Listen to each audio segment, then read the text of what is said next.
မိန်းကလေးတွေငေးမောရလာအောင်လာပါတဲ့ LGBT 5ဦးပရိသတ်များအားလုံးပဲမင်္ဂလာပါရှင်။စံချိပါ page ကနေပြီးတော့ပြန်လဲကြိုဆိုလိုက်ပါရရှင်။အခုဗီဒီယိုလေးမှာဆိုရင်တော့ LGBT တယောက်ဖြစ်ပေမဲ့မိန်းကလေးတွေကတောင်မှပြန်ပြီးတော့ငေးယူရလာအောင်ချောမောလာပါတဲ့သူတွေကိုပြောပြပေးသွားမှာဖြစ်ပါရရှင်။နံပါတ်1မျိုးကိုကိုဆန်မြန်မာနိုင်ငံရဲ့ trans woman တွေထဲမှာချက်လက်ထားခဲ့လို့မရတဲ့သူကတော့မျိုးကိုကိုဆန်ဖြစ်ပါတယ်။မျိုးကိုကိုဆန်ကမိန်းကလေးတယောက်လိုမျိုးချောမောလာပါတဲ့အပြင် Miss Universe မြန်မာ2025ပြိုင်ပွဲကြီးမှာ Fourth runner up ဆုကြီးကိုစုခုနိုင်ခဲ့ပါတယ်။မိန်းကလေးစစ်စစ်တီနဲ့ရင်ပေါင်တန်းရှင်ပြိုင်ပြီးတော့ထိပ်တန်းအလှမယ်9ဦးစင်းဝင်ခဲ့တဲ့အထိကိုစူးစမ်းခဲ့တာပါ။မျိုးကိုကိုဆန်က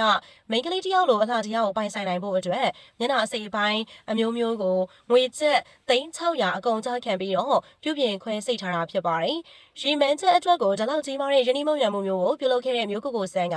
ဂုံးထောင်ကန်ရတဲ့အထိချက်တည်ရှိလာပါတဲ့သူဖြစ်ပါတယ်။နံပါတ်1မတ်ထက် LGBT အတိုင်းဝိုင်းထဲမှာမိန်းကလေးတွေအားကြရလာအောင်လှပတဲ့သူတစ်ယောက်ကတော့မတ်ထက် Makeup Port Store ဖြစ်ပါတယ်။မတ်ထက်ကနာမည်ကြီး Makeup ပညာရှင်တစ်ယောက်လည်းဖြစ်တဲ့အပြင်စက်ကားတွေမှာလည်းတရုပ်ဆောင်ပိုးပါတယ်။မတ်ထက်က2016ခုနှစ်လောက်ကတည်းကထိုင်းနိုင်ငံဘန်ကောက်မြို့ကိုတွားရောက်ပြီးတော့ငွေ300အကုန်ကျခံပြီးမိန်းကလေးအဖြစ်ပြောင်းလဲခဲ့တာပါ။ကိုတကယ်မိန်းမသားတစ်ယောက်အဖြစ်ပြေးဝခံယူပြီးတဲ့နောက်ရုပ်ဆောင်လောကထဲမှာလည်းအောင်မြင်ခဲ့ပါတယ်။နံပါတ်3လွင်နင်းကယောက်ျားလေးတွေသီးသန့်ရှင်ပြိုင်ရတဲ့ Mr. ပြိုင်ပွဲမှာတရဖူရရှိထားသူဖြစ်ပြီးတော့အလှမောင်တယောက်အနေနဲ့ဆက်လက်ရက်တည်ရင်းနဲ့အောင်မြင်မှုတွေအများကြီးရနိုင်ပေမဲ့အလှမယ်လောကတွေကိုလည်းဝင်ရောက်ခဲ့တာဖြစ်ပါတယ်။ Miss Universe မြန်မာပြိုင်ပွဲကိုဝင်ပြိုင်ချင်ပေမဲ့လည်းစီကန်းချက်တွေကြောင့်ပြိုင်ပွဲမရခဲ့ပါဘူး။ယောက်ျားလေးတယောက်လိုကြကြလလဖြစ်နေတဲ့လွင်နင်းကအလှမယ်အဖြစ်ပြင်ဆင်လိုက်တော့လဲနာမည်ကြီးမင်းသမီး3ယောက်နဲ့တောင်ခက်ဆင်တူတဲ့အထိလှပသွားပါတယ်။ပြည်ရင်းကအလှမယ်ပြိုင်ပွဲကိုဝင်မပြိုင်ရပေမဲ့လည်းလုံးဝလည်းမလျှော့ခဲ့ပဲနဲ့နိုင်ငံခြားအလှမယ်ပြိုင်ပွဲကိုရဖို့ကြိုးစားနေပါတယ်။ Mr. တရဖူရပြီးသားလွင်နင်းက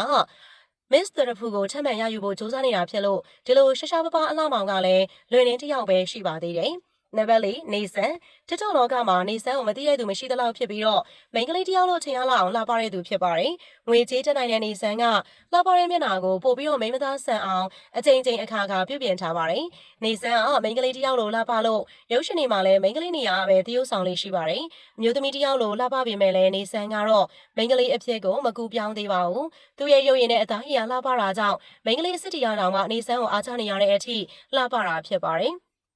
နံပါတ်5ငလမ်းမ